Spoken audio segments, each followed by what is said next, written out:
they'll say, yeah, but you don't want militarized people in the streets just roaming around, snatching people up, many of which turn out to actually be U.S. citizens that just don't have their papers on them.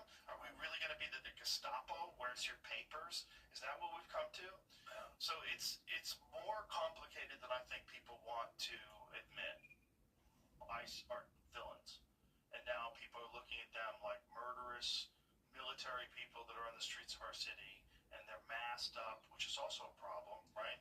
Because if you get arrested by a cop, you're allowed to ask the cop, what is your name and badge number? And you can film that cop.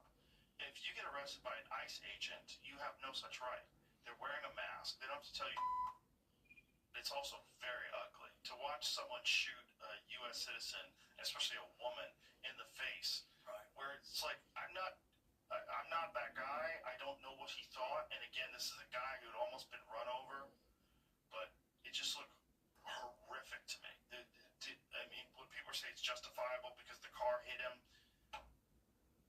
it seemed like she was kind of turning the car away.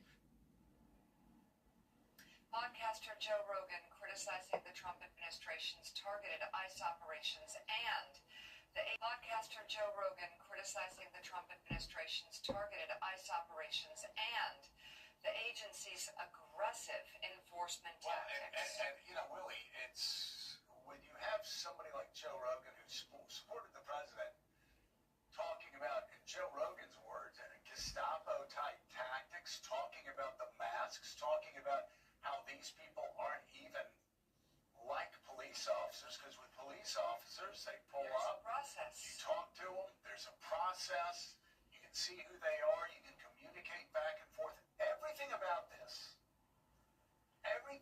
this seems, despite tensions on both sides. And I will tell you, looking at the videos yesterday following the killing of Renee Good, it was hard not to come to the conclusion that they may be trying to ramp up tensions. ICE may be intentionally trying to ramp up tensions. They want this confrontation, despite the fact we've shown polls in the last hour that show something like 46% of Americans now want ICE abolished. We've shown polls that since Kristi Noem took over ICE in February, the approval rating for the agency has gone down 30%.